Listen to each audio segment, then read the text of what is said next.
They are the ultimate toys for grown-up boys. It's purpose designed just to have fun. Built to appeal to the rebel in all of us. It is a very, very special sensation of courting death. It's as simple as that. Most cars are made for getting where you're going. Sports cars are about the thrill of the journey. It's outrageous, it's passionate, it's emotional. Can I say it's better than sex? Through the years, there have been some gems, but which one deserves the title, Greatest Ever? To help us narrow it down to 10, we asked the world's top drivers, collectors, critics, and enthusiasts what they thought. Our experts looked at performance and pedigree, style and technical innovation, and along the way, showed us what makes a truly great car.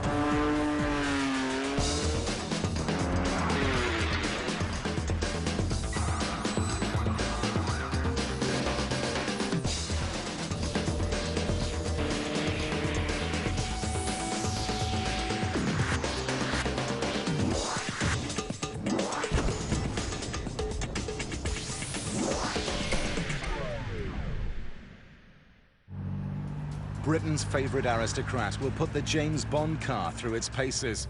Actor Steve McQueen's son, Chad, takes his famous father's wheels out for a curtain call, and we'll find out why he's using simple garage tools to explain some revolutionary technology. We're also going to try and get Ferrari's latest supercar to triple the speed limit on a Louisiana interstate. So brace yourself for a red-hot ride as we count down the greatest ever sports cars.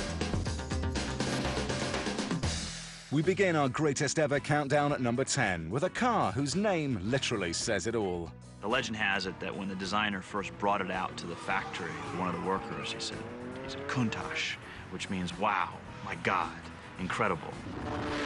The Lamborghini Countach was an outrageously, deliberately provocative, sexy car. You looked at it and went, wow. I mean, it was quite jaw-dropping. A Countach is, you know, every teenage boy's wet dream of a sports car. The Countach qualifies for our list because it broke new ground for sports cars. It looked like nothing else that had ever come before it.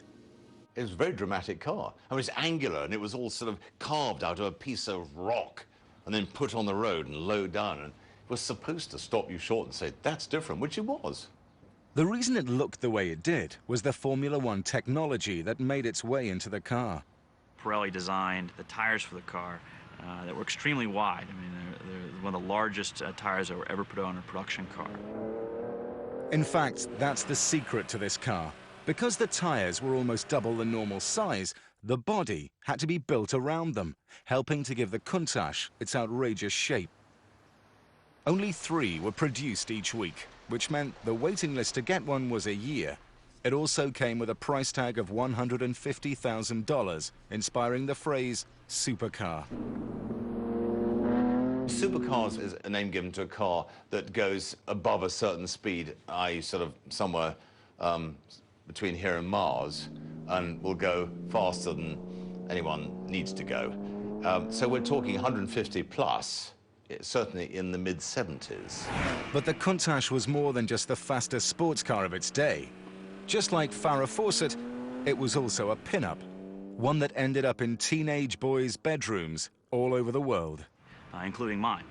I just dreamed of having one. Eventually, after a 2-year search, I found one in Alberta, Canada.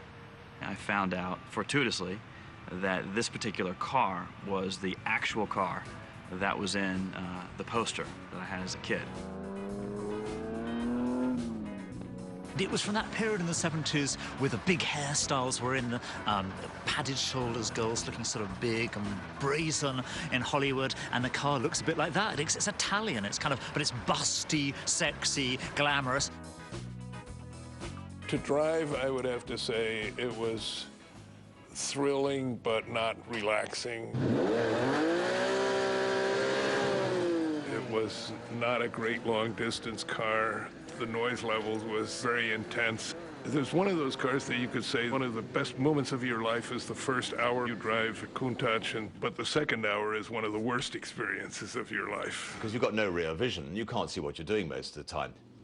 You know, the Lamborghini factory taught people how to back the car up.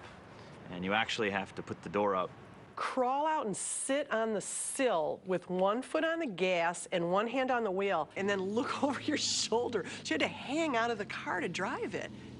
It's silly, but for the 15-year-old boy in you, it's absolutely fantastic.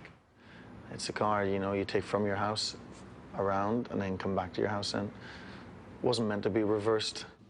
Like many things that got our attention in the 70s and 80s, the Countach doesn't necessarily stand the test of time. For a lot of people, this car is downright ugly. It was a cross between Star Trek and something the hairdresser would really want to travel around in.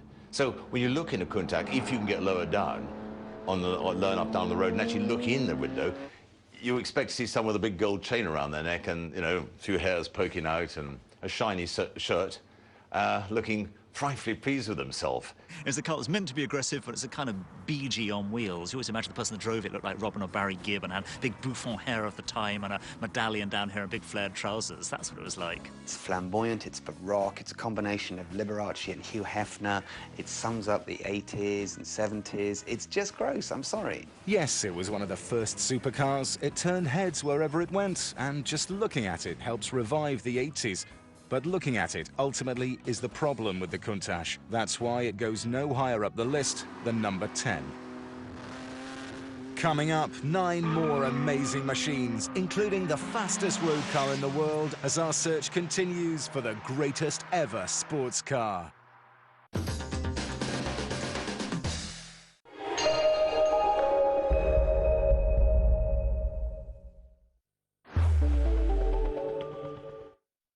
Imagine you sign for a package for your neighbor, a Samsung 40-inch LCD TV. To make sure it's undamaged, you get it out.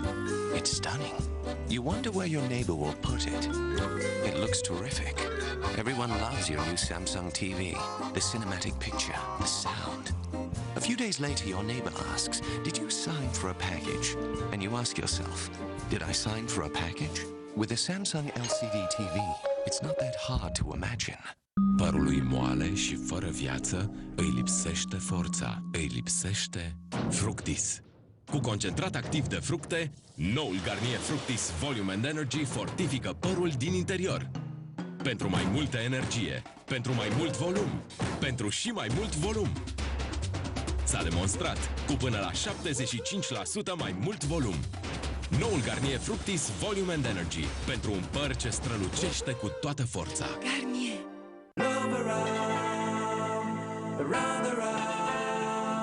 Seducătoare, tentante, ca o declarație de dragoste. Savurează napolitanele Alca, pentru că Alca pune suflet.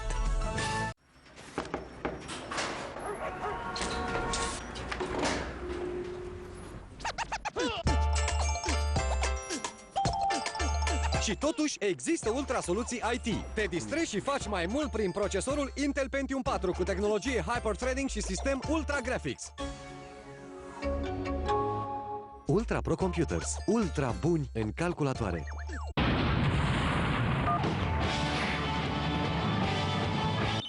Hello? Your music on your mobile. New Walkman phones from Sony Ericsson.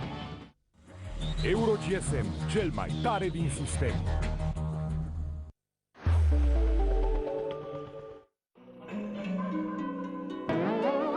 True or false? Talking to your plants will make them grow faster.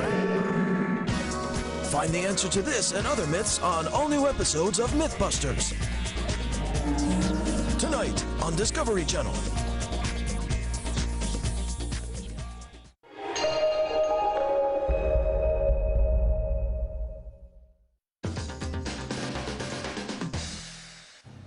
In our quest for the greatest ever sports cars, the Lamborghini Countach claimed the number 10 spot with its mixture of F1 technology and outrageous Italian design. At number 9, a car so fast, so intimidating, it wasn't allowed on the streets of North America. Skyline for me is a dream car. It's like the heartbeat of Japan. You know, it's the Ferrari of the Orient. The youth market today can look at it and go, that's my dream car. It's been described as a PlayStation on wheels. Normal cars tell their drivers about oil temperature and battery power. The Nissan Skyline has its own computer system that tracks and controls everything from G-force to turbo boost to the amount of torque to the front wheels. This car has an engine management system that controls all of the sensors, the injectors, everything. Banned from US roads, the Skyline has become a much better match for the racetrack in North America. The few that are imported usually end up in competitions like this one. It's called drifting. Drifting is basically all about car control. It's sliding the car sideways on a marked course. The Skyline is a good drift car because of its ability to channel enormous power to the rear wheels. The true secret behind the success and popularity of this car is that it can be hacked into or tuned. You can change it according to the RPM. First, the car's computer system is hooked up to a laptop. Next, the factory-installed power and emissions controls are removed.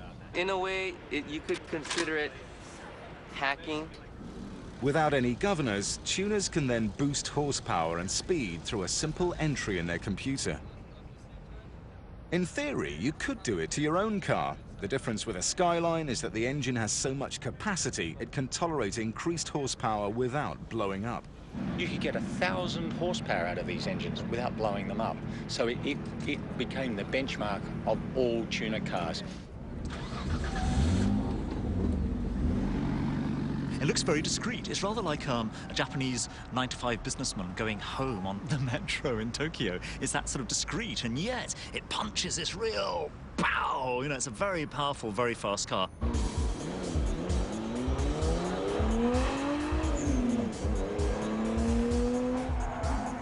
Besides all that power, the Skyline also has four-wheel steering and all-wheel drive, huge assets for controlling a sliding car. If your front tires are spinning too much, the car's onboard computer transfers energy to the back. And then when they entered into the touring car series, it was just so successful, they had to put a weight handicap on it. It was just a very, very good car. And what irritated the out of everybody was that it was Japanese. And now they built someone that's just looks ordinary, is ordinary, just goes better than anything else the Italians or the Brits could make. I love it. I think it's brilliant. It looked fairly benign from the outside, but it was as fast as a Ferrari and actually better behaved through the corners. Going into the first turn, this car is slow. It needs more power at the low end or low RPM to make the drift last. Hacking back into the car's computer system, Steve can effectively alter the characteristics of the engine. It doesn't have much knock, so it's way low. So I'm going to change the timing on it. Rivet. So I gave it a little bit more timing so it'd have a little bit more power on the bottom end. Okay. At one stage, that would have required an engine rebuild, but these days, it can be done with a few keystrokes on a laptop. That was enough to give it a little more power. It felt good to her, she noticed it. I could notice it from outside, so we're still in the safe zone on the adjustments. We'll see how the next run goes. I tell you what, I take my hat off to these kids that do it with their computers and things and get these things running, sometimes as good as a Formula One car runs. I have done a 20-second, perfectly controlled drift in a Skyline and marveled at the technical prowess. But there's part of me that does not connect with that car. It's a big, heavy lump. It's not particularly good looking. The drifting, it's fun to watch, you know. I'm sure it's fun to do, but it's not my bag. That was awesome. I was like, whoa! I'm like, okay, last run. This Nissan earned the nickname Godzilla for its power, and its use of ultra-high technology is revolutionary for sports cars, but it filled a niche that appealed only to the true techno-head. Because of that, the Skyline will have to settle for number 9 in our list of greatest ever sports cars. For more than 50 years, this next car has been making dreams come true for sports car lovers all over the US. In automotive terms, the Corvette Stingray is the original American Idol. I still remember pulling the car magazine out of its sleeve and looking at it and saying, oh, wow. This car was an exquisite package that came from nowhere. and just slapped the hell out of the European competition. Unlike everything else on the road, this car oozed Americana. I mean, it's got America written all over it, United States written all over it. It's a kind of stars and stripes in automobile form, really. And you can't help but seeing that car, and you think everything that's big, blousy, powerful, go-ahead, and a bit excessive about the United States, it's represented in that car. It's patriotic, it's blue-blooded, it's American. We will buy this in our droves because it is that. And it offered what America wanted, which was fast, straight-line performance, reasonable reliability at low cost, and a thumping great V8. The earliest Vettes had the traditional inline six-cylinder engine, 6 cylinders lined up in a row and connected to a crankshaft that turned the wheels. With a top speed of 120 miles per hour, it was a popular motor for the time, but the brass at Chevrolet wanted something with more power, something that would earn them respect. To commemorate the 50th anniversary of the V8 showing up in the Corvette, why don't we imagine that these are the cylinders? The question was how to get more cylinders under the hood without radically changing the size and shape of the engine. But how are we going to do it? Because we're tied into a package, to a size, to a weight, to a chassis. We're going to change everything about the car in order to fit 2 more straight cylinders. The answer was a simple repositioning of the cylinders. So basically what they were able to do is create a V8 design where they had 8 cylinders feeding into the crank, still down the middle, in a better package, a little bit wider, but not long. They could fit wide, they couldn't fit long. More power, same cake. Happy birthday, 50 years, V8 and a Corvette. Great engine, lots of torque, and that's the American way, because, you know, it is stoplight to stoplight here. There's not so many corners. It's not like Europe. Critics claim the chassis wasn't rigid enough to resist flexing at high speed. The result was that its feet, in effect, weren't as well planted on the ground. It's great on that lovely road to Santa Monica, out of LA, Highway 1. You've got the Eagles playing on the 8-track, and it's fine. The slightest curve in the road, the slightest pimple or acclivity in the contours, and you're all over the place. It's a car that's not really designed to be thrown around tight mountain bends, but it's a car for cruising along, one hand on the wheel and a gorgeous girl next to you along, you know, a highway that's forever California and the coast. Now, I know, Uncle Sam, it's your only sports car, but there's a crude, rough, just unrefined quality. Europeans would call me a bit crude. And, you know, they would sniff at something that came in and beat their pants off. That's what I say to them. You know, we're all a bit crude in America, but we're crude but effective. How's that?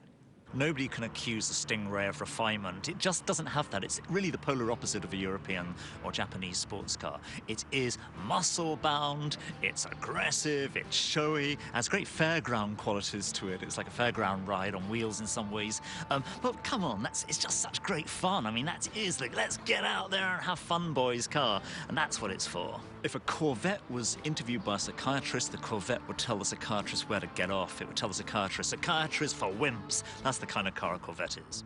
No other sports car has captured the American imagination the way the Stingray has. None has lasted so long, but critics are right to point out that it can be hard to control in the corners.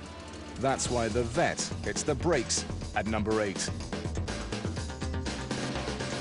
At number 7, the car made famous by 007, the Aston Martin DB5. Aston Martin DB5 will be forever associated, of course, with James Bond. I mean, it always will be, the Goldfinger film. Everyone's imagination, every kid's imagination. The real car, of course, doesn't have an ejector seat, but it's for the guy that thinks themselves probably to be a fighter pilot or an airline pilot or a great international spy or a playboy. I mean, it is the Playboy's Express. It is heart-stoppingly gorgeous. It is pretty enough to stop a speeding train. It has a fantastic 6-cylinder twin overhead cam engine.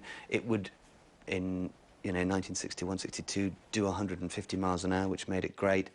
But much more than that, it had this wonderful, tweedy, British elegance. Aston Martin was one of a number of small, proud English companies known for hand-built craftsmanship. James Bond made Aston Martin glamorous. Of course, Bond was too busy, so instead, we asked Britain's favourite aristocrat to put the car through its paces. He's better known for his Ferrari collection, but Lord Charlie Brockett has never been one to shy away from the camera. We did get a reputation for making cars that were wacky, different, but well built and well, you know, huge attention to detail. That's what people liked. Yes, they were hand-built and very elegant, but you couldn't always count on them to actually work. This is what happens in electric windows in old cars. Well, it's going up eventually. Okay, now the red light is on permanently. I have a feeling that we might have lost the fan belt. I didn't see anything on the road behind us. There's another thing, you see. When you switch the wiper off, does it center to its next cycle? Oh no, it goes off precisely when you tell it to go off, which is in the middle of the windscreen. And stopping them down there becomes an art. If you light up a cigarette, you might go bang and explode because the fumes are so great inside the cockpit. Always they had harsher suspension, like there. You can feel it. Have to remember, these things don't have brakes. You do have to push quite hard to get any reaction at all. But all of that makes you feel that it's more of an experience. It just requires more effort and concentration to keep the damn thing on the road. Of course, not everyone has a little Bond in them. But it is the epitome of the grand touring car. It is absolutely, radically not a sports car. A sports car has a singleness of purpose. It is meant to drive. I mean, it should be ultimate driving enjoyment with no compromise. You don't need to bring along your golf clubs or your family. A GT car, a Gran Turismo car, absolutely gives a nod to those creature comforts on the road. It is definitely right up there in the top 10 coolest cars of all time just because of James Bond. But, you know, doesn't make it a sports car in my book. The DB5 is on our list because it represents the old spirit of craftsmanship that made English sports cars adored worldwide. It's stuck at number 7 because some argue it's more a coupe than a sports car. And for that other reason, Britain's cars are famous. They break down. Inspired form and revolutionary function come together in the Mercedes Gullwing SL at number 6. It's such a work of art. It really is, you know. It's stunning. It's better than any Picasso. The lines of the Gullwing are pretty much perfect. The thing the car has, it's a wonderfully taut shape and yet has rather voluptuous curves, but they're not the voluptuous curves that like the Chevy Corvette, which are a bit over the top and brazen and showy. These are curves kept in check, and you know that the car's been designed to be super aerodynamic, and yet it's hugely glamorous at the same time.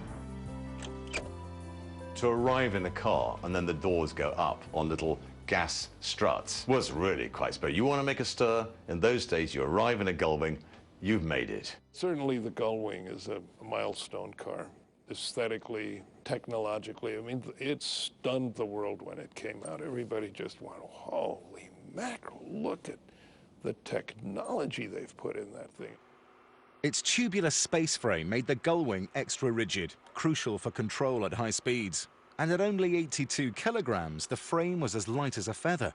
But those same tubes took up room where the bottom of the doors would go, so instead, they would hinge on the roof and lift up, as opposed to out. It was a practical piece of design, but wound up becoming the car's exotic signature. I mean, those doors were just unbelievable. Literally looked like a bird with the window, with the doors open. And when you pull them down, you're in this cocoon. No issue. Getting out is more difficult because you actually got to get your bottom on the ledge back up from the seat and swing out. But you see, Mercedes, Germans are so clever. I just think of all these things because what happens if the woman is driving wearing a skirt? There's a bar under the steering wheel, and you pull it out, and the steering wheel goes up like that.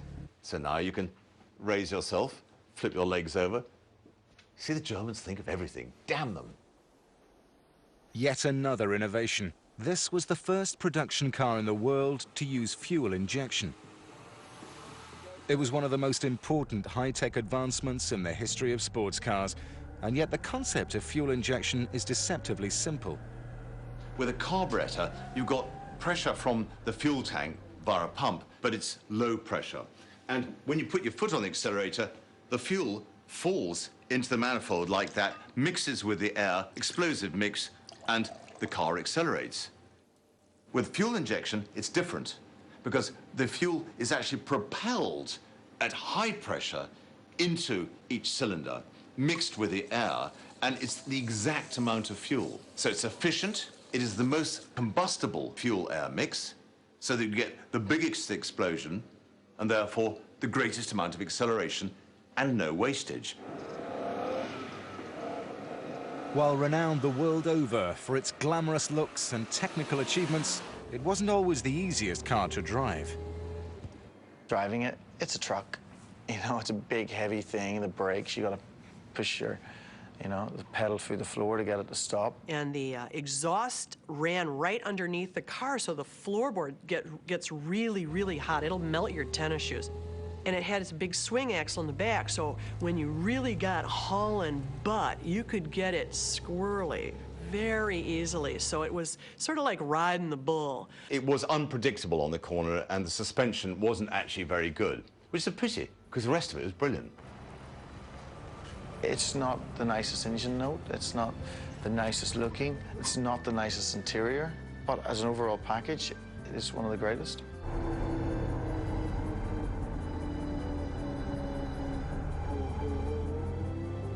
Halfway through our countdown, we've had cars that epitomize style, speed, and groundbreaking technology.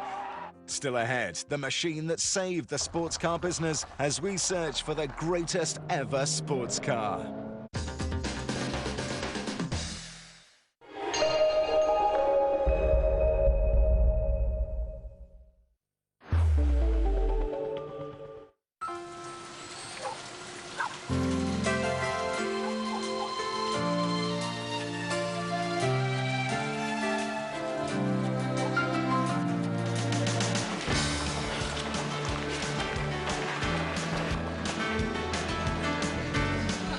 Romstal, universul calității. Astăzi mi-l prind în coadă, mâine mi-l fac după voi.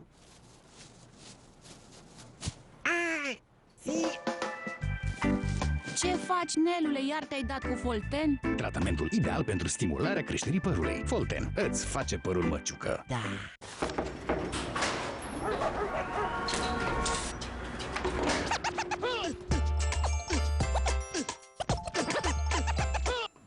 Și totuși există ultrasoluții IT personalizate.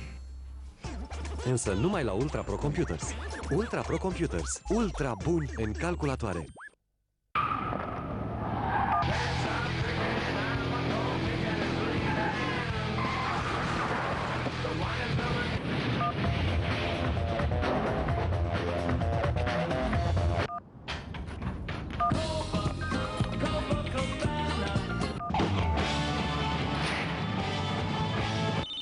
Hello? Can you hang on 1 second? Hey, babe. Your music on your mobile. New Walkman phones from Sony Ericsson. Euro GSM, cel mai tare din sistem.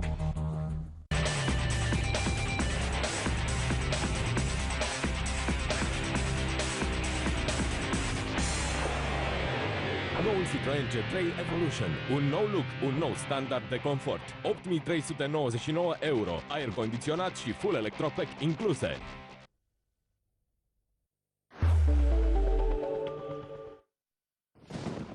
Over thousands of years, man has toiled endlessly to build ever bigger and taller structures. Now, the age of the true giants has finally arrived, and it's time for a party. Get ready for a big weekend with big machines, big ships, big buildings, big stuff. Saturday 29th and Sunday on Discovery Channel.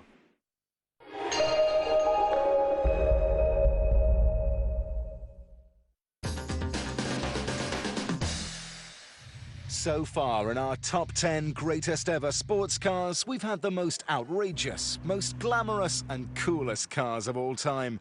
What could top that? How about a car that literally brings the Formula One experience right to your front door?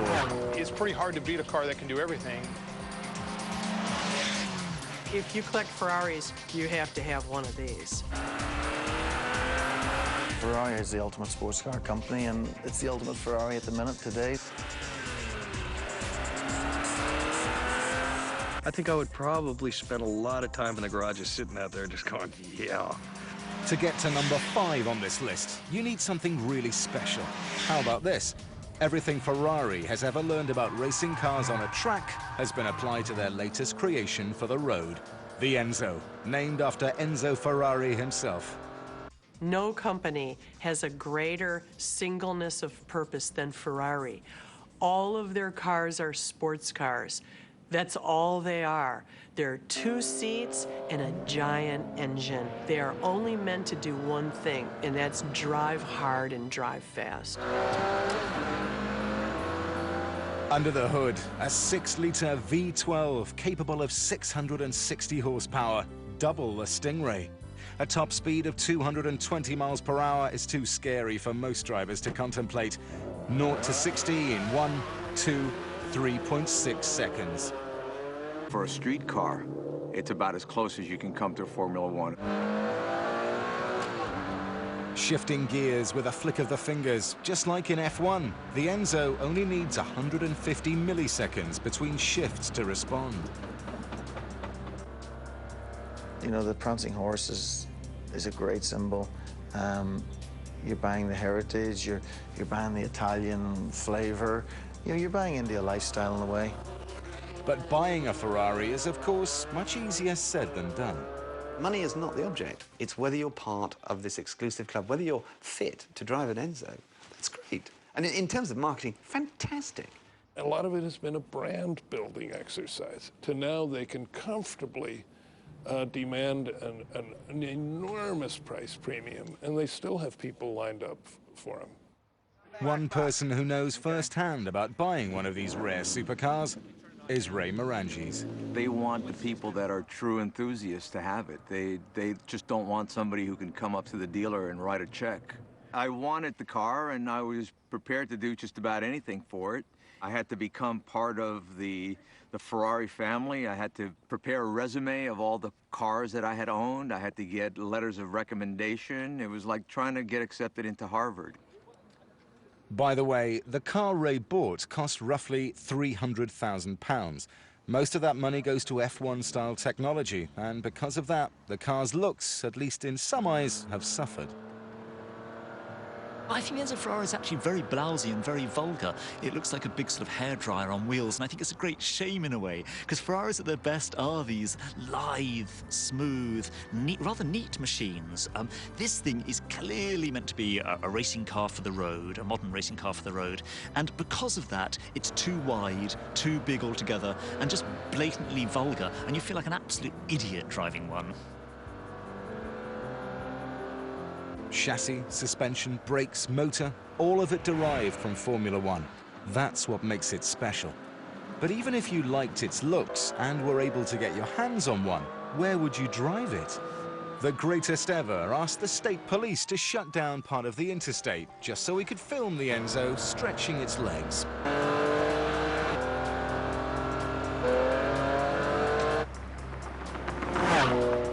And not one to miss an opportunity, Ray takes full advantage, pushing his Ferrari to nearly triple the speed limit. But where are you going to do that? Here in America, we're in the wrong place to own one. If you're pushing it on, you'll be over 100 miles an hour too often, and eventually someone will pull out, a dog will pull out, something will happen, and you'll slice it in half on a lamppost, so it doesn't really make a lot of sense. Rarely out of first on the track, this Ferrari will have to settle for 5th on our list. 1960s England. The nation is finally breaking out of its post-war austerity. A new generation of hipsters, mods and beatniks are turning heads all over London. At the centre of that swinging scene is a positively groovy sports car, unlike anything that has come before, the E-Type Jaguar. Here was a car that signalled, hey, Britain was at the centre of the hip-hop happening 60s, and the E-Type was part of that. The E-Type, to me, it is the most beautiful car in the world. No other car before or since has been so beautifully, beautifully designed.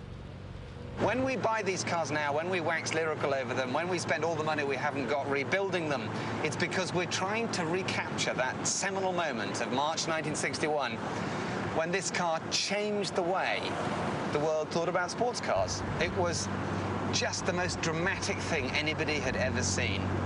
When the E-Type hit the world, it just was a collective gasp. I mean, this car was pure sex. We like to say that if birth control pills hadn't been invented, when the E-Type came out, they would have needed to invent them very quickly. The most phallic of all cars ever produced, the E-Type.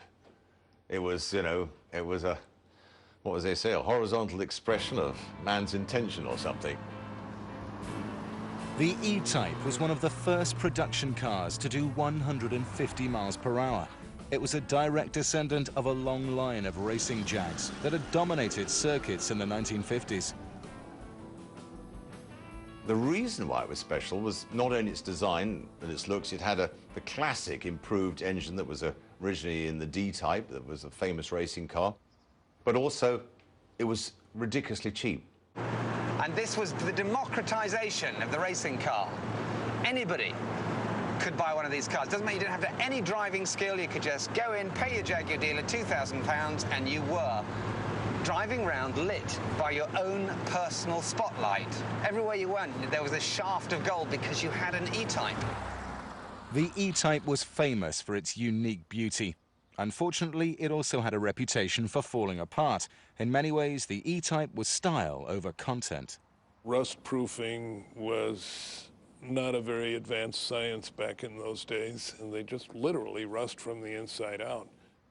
Go to start your car after a week, turn the ignition, the fuel pump wouldn't go tick, tick, tick, so you take a small hammer and just tap the fuel pump and it sort of startle it into life. A Jaguar always had a lot of mechanical problems, and back in those days, Lucas Electricals were the butt of many jokes, like, why do the British drink warm beer? Answer, because they have Lucas refrigerators. It was a good idea to be really close friends with your mechanic because you were going to see them a lot. You know, so you might as well put them on the Christmas card list. It overheated. There wasn't enough room for your feet. The brakes were heart-stoppingly bad. The headlights, you couldn't see at night. But that's what it's all about, as far as I'm concerned, with a sports car. You couldn't make this car now because of all the product liability, all the lawyers, all the solicitors. They just wouldn't allow you to. Too fast, too dramatic, too dangerous, too wonderful.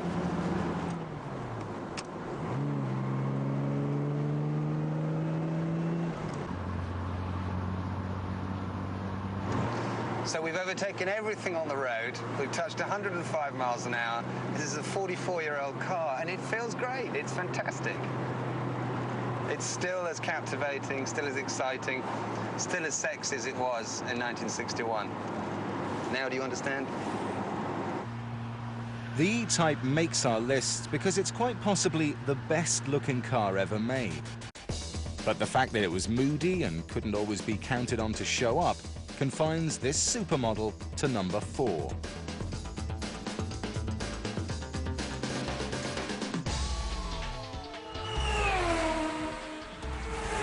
I think this is the best car ever built, certainly the best car of the 20th century. At number 3, record-setting McLaren F1. The McLaren F1 is really the Field of Dreams supercar. It makes it into the bronze medal spots because this is the fastest road car in the world. A car that cost $1 million. And they just made the car that they thought would be perfect. And what they came up with was a car that will still, at the high end, outperform a Formula One car. The car is so much better than you are.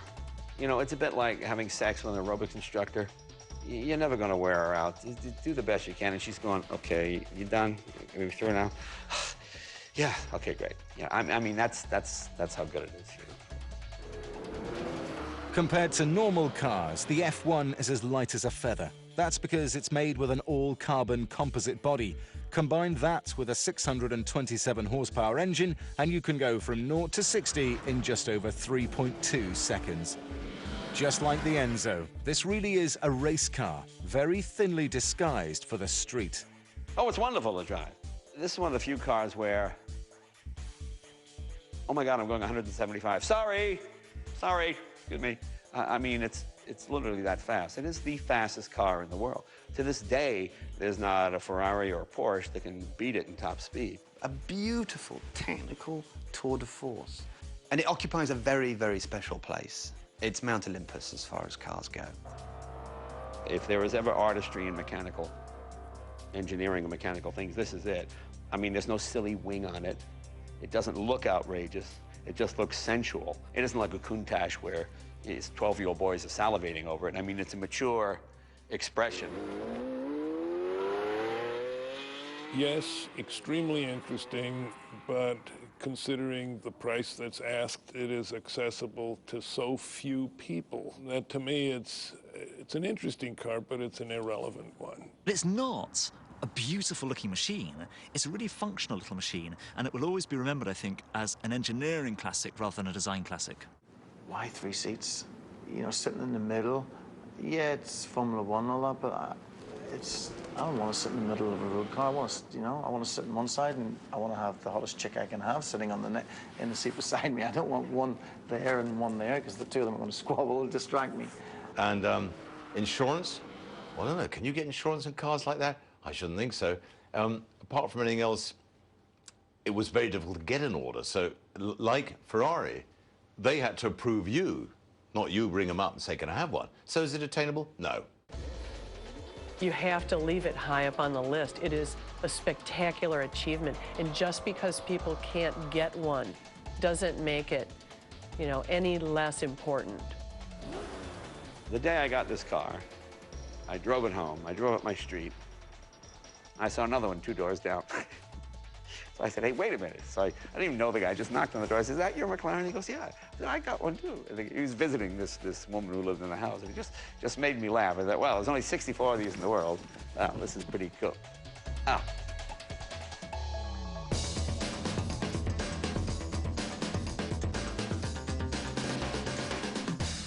Next on our list, the sports car that literally saved the sports car business. Some of the sexiest names on the street, like Mercedes and BMW, owe a huge debt to the modest little Mazda Miata, the biggest selling 2-seat convertible of all time. I think the Miata is the most influential sports car of its time. It actually brought back the idea of having a personal sports car when we were lost. We had nothing. So cars today like BMW Z4, Mercedes SLK, all owe their existence to the success of the Mazda Miata. There is an example of a sports car that's not a high-performance car out of the box, but it's absolutely perfect. You are down to the ground. It's still under 2,500 pounds. The power-to-weight ratio is perfect. The balance is perfect. It's an absolute joy to drive. Because it was so light and evenly balanced front to back, the Miata handled superbly. It wasn't expensive. It handled brilliantly, was cheap to run, and it performed well. And lastly, and most irritatingly, Japanese again, it was reliable. When they tested prototypes, they went out over to Santa Barbara, and they were literally being pursued by joggers, waving checkbooks and things like this. You know, what is this car? We want to buy it. You know, this is great. Not exactly the most macho of sports car, the Miata is known more for its social clubs than setting speed records. It takes a sluggish 7+ seconds to get from 0 to 60. I normally use it for going to the grocery store and back, so I don't usually go over 40 miles an hour. I know every woman has a dream of being able to get on a racetrack and go fast and beat the guys. Hi, Judy. Nice to meet you. You all ready? Greatest Ever set up a day at the track with a former race car driver to see if Judy could learn to transform her mild-mannered roadster into a genuine racer. Here we go. Okay, we're starting now. First, Judy's instructor puts her Miata through its paces, or at least gets it going over 40. One turn in. It's fun when you're driving. No, it gives people a watered-down version of owning a sports car. you know, for a limited budget. And it drives better than many much bigger, much more powerful, much more showy sports cars. But it doesn't have oomph. It's a chick car. It's a girl car.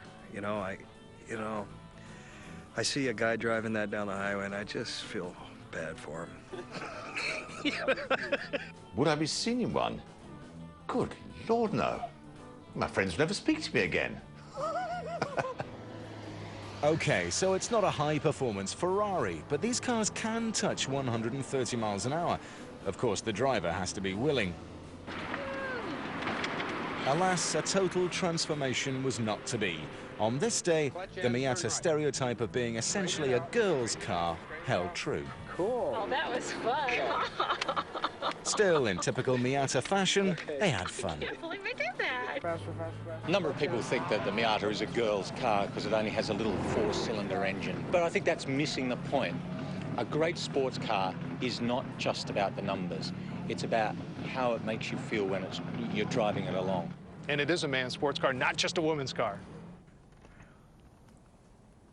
No, I wouldn't call it a girly car, no. I think it's also, I would say it's a unisex car. It's a different feeling, no less a sports car, but just a different, it is a lightness of being. Unbelievable. It was so much fun. I just think the Miata has everything in a car. It can do everything you ask it to do. You're kidding, right? We've counted down 9 amazing automobiles in our top 10 search to find the greatest ever sports car. When we come back, we'll find out which one tops them all.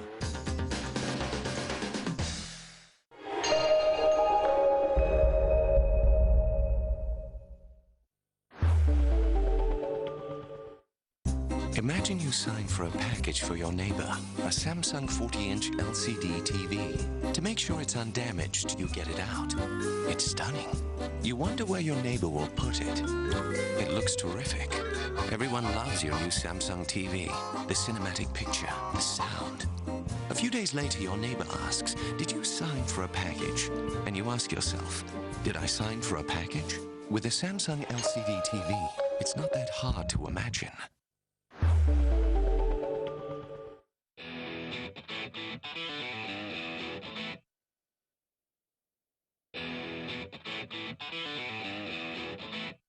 Yes. No. That's why we love them. All new episodes of American Chopper. Tonight, only on Discovery Channel.